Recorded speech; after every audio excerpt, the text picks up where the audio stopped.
in my house, I tell you what, there's one thing: there is never hot water bottles. They are everything. You love this now. I'm not showing my legs for the crack. And by the way, if people are listening that can't see it, see that. What's that from?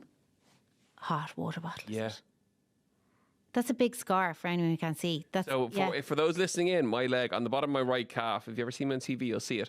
I have a big skin graft of freshly formed skin, and that is from a hot water bottle. There you go. They have best before dates on them. On Beth, which no one ever checks. Stuck to me. Sorry, that's it. That's what I mean. And is it the burn coat? But often you need, and where you have it on the pretibial area, the skin is super thin. So like you have to get, then I got infected. Often get infected skin, and even the healing, because there's not much blood supply to that area. Like ankles are another one. It's also a shark bite, a great white. Oh yeah. Coast of West Cork, obviously. Get rid of the hot water bottles, honestly, out of the house. But the biggest thing for burns, imagine that all burns have to start at a superficial. You're definitely a dad. I'm distracted. That's absolute dad joke. The superficial, every burn has to start superficial, then it goes to partial, right? It has to start superficial. So getting first aid, right? Cool running water, not ice packs, not ice cubes, nothing, because that, if you put anything too cold, the body will try and hold onto the heat.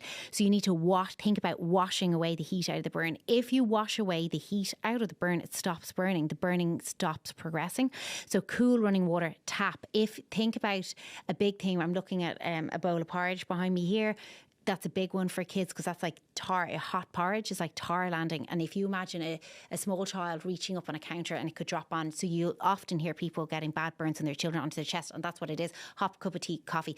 Think about in your house, again, it's like that safety thing we were talking about, is getting them in under the shower, taking the shower head down and washing away. Once you wash away for at least 10 minutes, if you can get 20, often it's a bit of a distraction under the kitchen tap, whatever, but it can be hard. So you might have to give them something to distract them. But under the tap, and for adults, I'm talking for kids because it's just so common, but cool running water, wash away the heat. Remember, burn afterwards is also, it gets infected. We talk about that, it gets infected. That's because it's a wound. So you need to make sure that you clean it and that you put in non-stick dry dressing on it. Something like cling film, if you don't have anything, it's totally fine. Don't wrap the cling film because they can swell, but something like a non-stick dry dressing. Have that, one of them.